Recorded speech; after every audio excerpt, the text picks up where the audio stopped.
बिस्मिल्लाहिर्रहमानिर्रहीम, अस्सलाम वालेकुम। मैं हूं अब्दुल कादिर और आप देख रहे हैं आपका अपना यूट्यूब चैनल। आज तारीख है 2 सितंबर और दिन है जुमेरात का। अब से कुछ देर पहले मैं वज़ीर-ए-आज़म हाउस में ही था। वहाँ पर होने वाली कुछ तकारीब में शरीक हुआ। कुछ पाकिस्तान के लिए अच्छी और पॉजिटिव ख़बरें हैं, लेकिन गुज़िश्ता रात एक बुरी खबर सामने आई। पाकिस्तान हमारा है और हम पाकिस्तानी हैं, इस नारे का खालिक सैयद अली गिलानी हमसे बिछड़ गया। आज़ादी का ख्वाब लिए वो इस दुनिया से रुखसत हुए और पूरी दुनिया में जहाँ जहाँ पे कश्मीरी रहते हैं और ख़ास तौर पर पाकिस्तान में आज का दिन सोग के तौर पर मनाया जा रहा है। कश्मीर भर में भी सोग का सा समा है, लेकिन ये आज़ादी की जद्दोजहद ख़त्म नहीं हुई। ऊंच नीच ज़रूर आती है और ऐसे बहुत सारे लोगों ने शहादतें दी हैं पहले भी कश्मीर की आज़ादी के लिए, और ये जद्दोजहद का सिलसिला इंशाल्लाह जारी रहेगा। कुछ लोग शायद ये चाहते हैं कि ये सोग का सा समा बरकरार रहे, हमेशा ये अंधेरे हमेशा छाए रहें, लेकिन इंशाल्लाह ऐसा होगा नहीं। कुछ पाकिस्तान के लिए अच्छी और पॉजिटिव ख़बरों का आगाज़ करते हैं इस दुआ के साथ कि अल्लाह ताला सैयद अली गिलानी साहब को करवट उनकी मग़फ़िरत फरमाए और उन्हें जन्नतुल फ़िरदौस में जगह अता फरमाए, और जो ख्वाब उन्होंने देखा था और जो नारा उन्होंने लगाया था उसकी तकमील एक ना एक दिन मुमकिन ज़रूर हो सके। प्राइम मिनिस्टर ऑफिस में जैसे मैंने बताया आपको कि मैं आज था पूरा दिन, वहाँ पर कुछ अच्छी डेवलपमेंट्स हुई हैं, उनके बारे में आपको बताना है। ख़ास तौर पर आपने बहुत बार सुना है कि पाकिस्तान में तेल और गैस की तलाश का काम शुरू हो रहा है। कुछ कंपनियाँ पाकिस्तान में आई हैं, लेकिन कुछ पाकिस्तानी कंपनियाँ ऑफशोर ड्रिलिंग करने जा रही हैं। ये मेरे लिए बड़ी हैरानकुन खबर है कि अबू धाबी के हाइड्रोकार्बन के वसाइल तक 4 पाकिस्तानी कंपनियों की रसाई होने वाली है और इस सिलसिले में फ़ाइनल एग्रीमेंट भी कर लिया गया है। 35 साला इस एग्रीमेंट से हुकूमत पाकिस्तान को क्या फ़ायदा होगा, ये कितने अरब डॉलर्स की सरमायाकारी है या कितने अरब दरहम की सरमायाकारी है, और पाकिस्तान को उसका बराह रास्त किस तरह से फ़ायदा होगा, क्योंकि सरमायाकारी तो पाकिस्तानी कंपनियाँ कर रही हैं, वहाँ पर जाकर ड्रिलिंग कर रही हैं। होगा क्या, आज मेरी OGDCL के हुकाम से अब से कुछ देर पहले बात हुई, उसकी तफसील आपको बताऊँगा, और साथ ही मुल्की ख़जाने पर बोझ डालने की बजाय पब्लिक प्राइवेट पार्टनरशिप का आगाज़। आज वज़ीर-ए-आज़म हाउस में एक तकरीब थी और पाकिस्तान में ऐसे ही मंसूबे शुरू कर दिए गए हैं या शुरू हो रहे हैं, जिनमें मुल्की ख़जाने पर बोझ डालने की बजाय प्राइवेट इन्वेस्टमेंट लाई जा रही है। आज ऐसा ही एक मंसूबा शुरू किया गया, उस बारे में आपको तफसील बताऊंगा, और साथ ही अगस्त का महीना ख़त्म होते ही एक अच्छी खबर सामने आई है। कुछ ताज़ा तरीन अदाद-ओ-शुमार जारी हुए हैं, उनके बारे में आपसे बात करेंगे, लेकिन पहले बात कर लेते हैं पाकिस्तानी 4 कंपनियों के उस कंसोर्शियम के हवाले से जिन्हें अबू धाबी की कंपनी की जानिब से कॉन्ट्रैक्ट अवार्ड कर दिया गया है। यानी अब पाकिस्तानी कंपनियां अबू धाबी में ऑफशोर ड्रिलिंग का आगाज़ कर सकेंगी। इस सिलसिले में बड़ी पेशरफ्त 31 अगस्त को सामने आई, जब अबू धाबी की एक कंपनी है एडनॉक, उनका और पाकिस्तान की 4 कंपनियां जो वज़ारत तवानाई के मातहत काम करती हैं, जिनमें OGDCL बहुत बड़ी कंपनी है, फिर पाकिस्तान पेट्रोलियम लिमिटेड, फिर माड़ी पेट्रोलियम लिमिटेड और गवर्नमेंट होल्डिंग्स, ये 4 कंपनियां हैं जिन्हें अबू धाबी की एडनॉक नामी कंपनी की जानिब से ये कॉन्ट्रैक्ट अवार्ड किया गया है। 1.1 बिलियन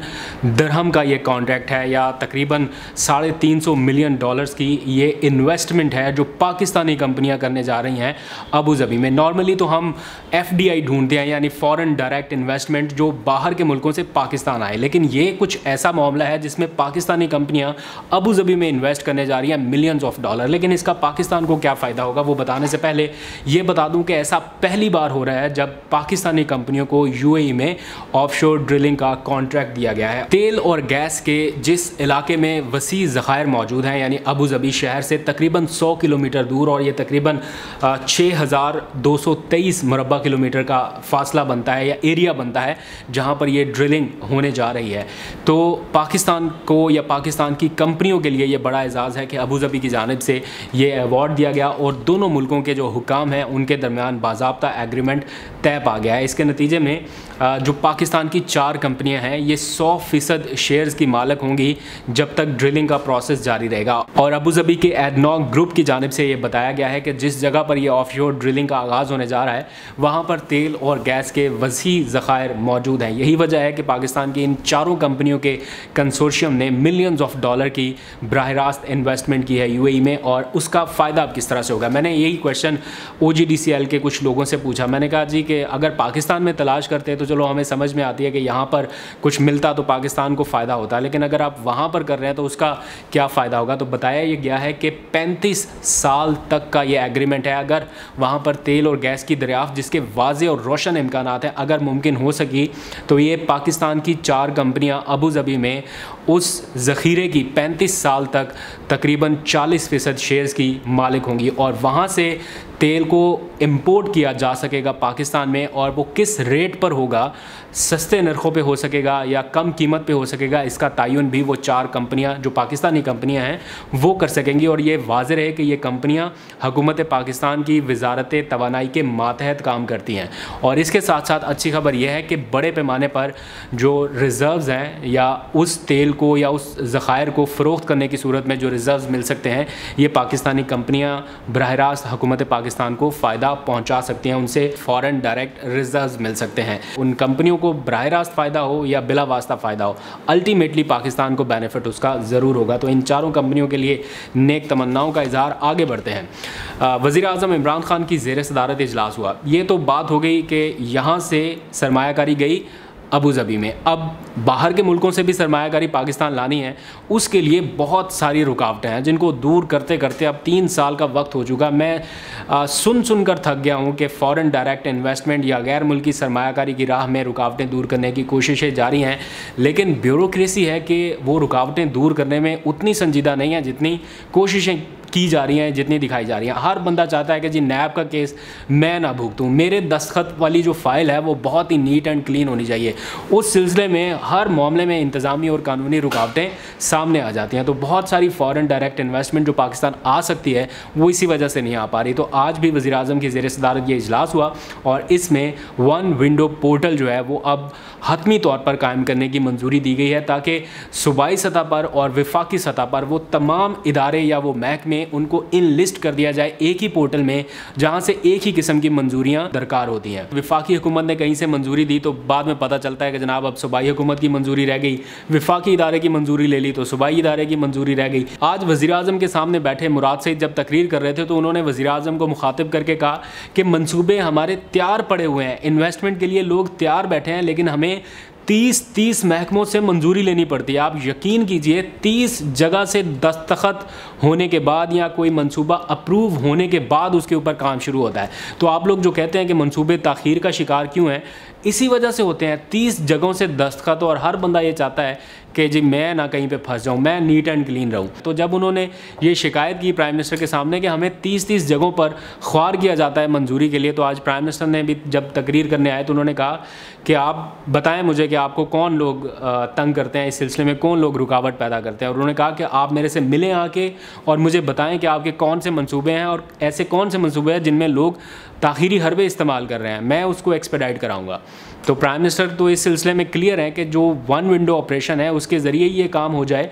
जो प्राइवेट इन्वेस्टमेंट आ रही है, चाहे वो मुल्की सतह पर आ रही है या गैर मुल्की सतह पर आ रही है, कोई आप में सरमायाकारी करना चाहता है आपके मुल्क में, तो आपको तो इन कानूनी और इंतज़ामी रुकावटों को कम से कम रखना चाहिए, लेकिन यहाँ पर ज़्यादा होती हैं। तो आज प्राइम मिनिस्टर ने भी जब ये सुना कि मुराद सईद जैसा बंदा भी कह रहा है कि मेरे बस की नहीं है 30 जगह से मंजूरियाँ लेना पड़ती है, तो उन्होंने कहा कि आप मेरे से आके मिलें और मुझे बताएं आपके कौन से प्रोजेक्ट हैं जिनमें आपको ताख़ीर का सामना है, मैं आपको क्लियर करा के दूंगा वो सारा कुछ। लेकिन ये सारी जगहों पर तो प्राइम मिनिस्टर नहीं करा सकता ना, कुछ मामलात या कुछ रिस्पॉन्सिबिलिटी ब्यूरोक्रेसी की भी है, तो उसी मामले को थोड़ा बेहतर करना होगा। आज वज़ीर आज़म हाउस में होने वाली, मैं एक तकरीब में शरीक था, पब्लिक प्राइवेट पार्टनरशिप, ये वो एक विज़न है जिसके तहत पाकिस्तान को आगे बढ़ना है। हर चीज़ कौमी ख़जाने से या कौमी वसाइल से नहीं हो सकती। आपने बड़े बड़े मेगा प्रोजेक्ट्स शुरू करने हैं तो ज़रूरी नहीं है कि वो सारे का सारा हुकूमती बोझ से बनाया जाए। जैसे आपको पता है मेट्रो बनी, सारे का सारा पैसा या तो हुकूमती ख़जाने से लगा या फिर हुकूमत ने कहीं से कर्जा लेकर वो प्रोजेक्ट्स बनाए,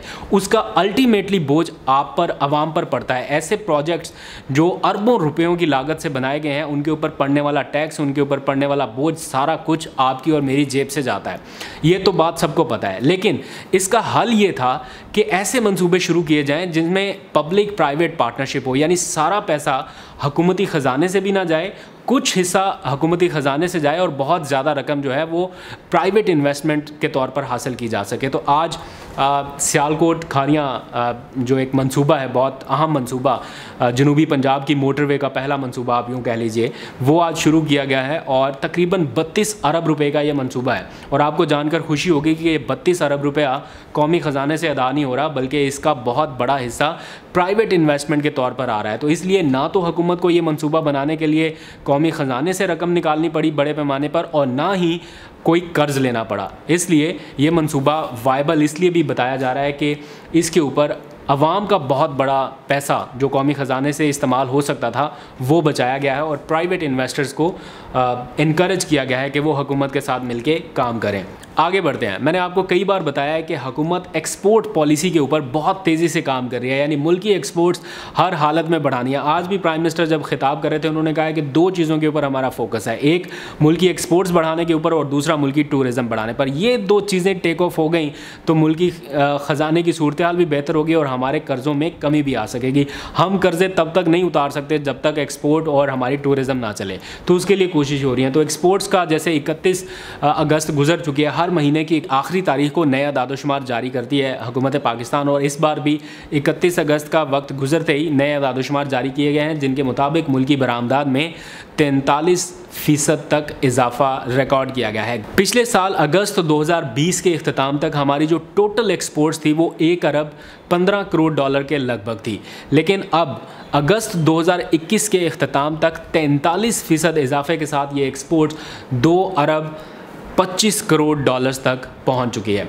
इसमें 43% का इजाफा यकीनन हुकूमत के लिए और आप आवाम के लिए काफ़ी हौसला अफजा है। टारगेट ऑल दो हमारा 2 अरब 40 करोड़ डॉलर तक का था, लेकिन हम उसमें से 14 करोड़ डॉलर कम पे रहे हैं, लेकिन स्टिल ये पिछले टारगेट से बहुत ज़्यादा है। यानी कहाँ 1 अरब 15 करोड़ डॉलर और कहाँ 2 अरब 25 करोड़ डॉलर, तो फ़र्क तो इसमें वाज़ेह है। और ये एक्सपोर्ट आहिस्ता आहिस्ता इंशाल्लाह बढ़ती जाएगी, बिकॉज़ हमारी बहुत ज़्यादा मशीनरी जो है वो हम बैरून मुल्क से इंपोर्ट कर चुके हैं। हमारे पास ऑर्डर्स पूरा करने के लिए मशीनरी नहीं थी, अब वो भी आहिस्ता आहिस्ता इंस्टॉल होने लगी है। तो आने वाले वक्तों में हमारे एक्सपोर्ट्स ऑर्डर और तेज़ी से बढ़ते जाएंगे और उसमें जो रेवेन्यू है एक्सपोर्ट्स की मद में वो मज़ीद बढ़ेगा। ये जो टारगेट है हमारा 2 अरब 40 करोड़ का, ये इंशाल्लाह हम मीट कर लेंगे अगर इसी तरह हमारी एक्सपोर्ट बढ़ती रही। आज तक के लिए इतना ही। अपना बहुत सा ख्याल रखिएगा। फीडबैक ज़रूर दीजिएगा किस टॉपिक पर आप मज़ीद ख़बरें सुनना चाहते हैं और कौन से वफाकी हुकूमत के जो वुज़रा हैं या अहम शख्सियात हैं जिनका आप इंटरव्यू देखना और सुनना चाहते हैं, मुझे बताइएगा, मैं उनका इंटरव्यू ज़रूर करूँगा। आज तक के लिए इतना ही। अपना बहुत सा ख्याल रखिएगा। खुदा हाफ़िज़।